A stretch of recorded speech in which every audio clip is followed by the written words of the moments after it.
गया है। तब मलखान और ढेवा साधु का वेश बनाकर खोजने चले। झिलमिल गुरु के मठ पर पहुंचकर अलख जगाई। परिचय पूछने पर गोरखपुर में कुटी और बाबा गोरखनाथ के शिष्य बताया।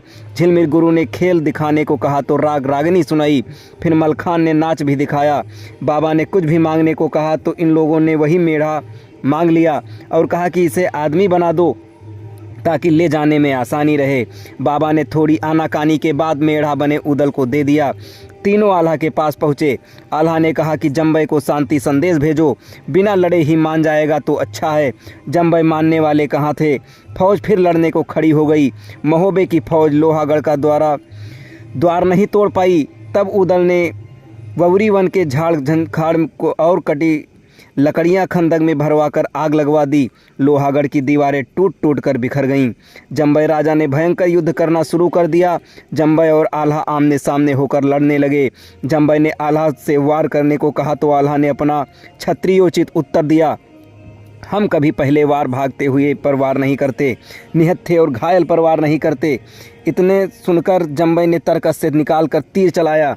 आल्हा ने फुर्ती से स्वयं को बचा लिया। वार खाली गया। फिर जम्बई ने सांग उठाकर फेंकी। आल्हा ने हाथी पीछे हटा लिया। फिर दोनों ने तलवार निकाल ली। जम्बई ने 3 जोरदार वार किए।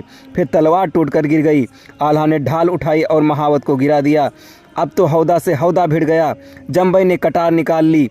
दोनों बहुत देर तक आपस में कटार के वार करते रहे। तब आल्हा ने हाथी पंच सावत से कहा, शत्रु सामने है, इसे जंजीर से बांध लो।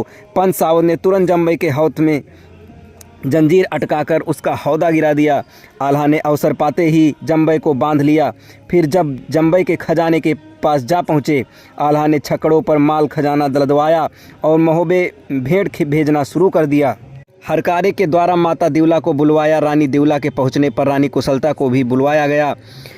कुशला के उदल ने कुशला रानी से कहा, आप पर कोई हथियार नहीं चलाएगा, हमें तो करिया से बदला लेना था सो ले लिया। अब हमारे पिता और चाचा की पगड़ी और कलगी भी दे दो, उनकी खोपड़ियाँ वापस कर दो, 9 लखा हार और लाखा पातुर वापस करो तथा विजया को डोला दे दो, हम महोबा लौट जाएंगे।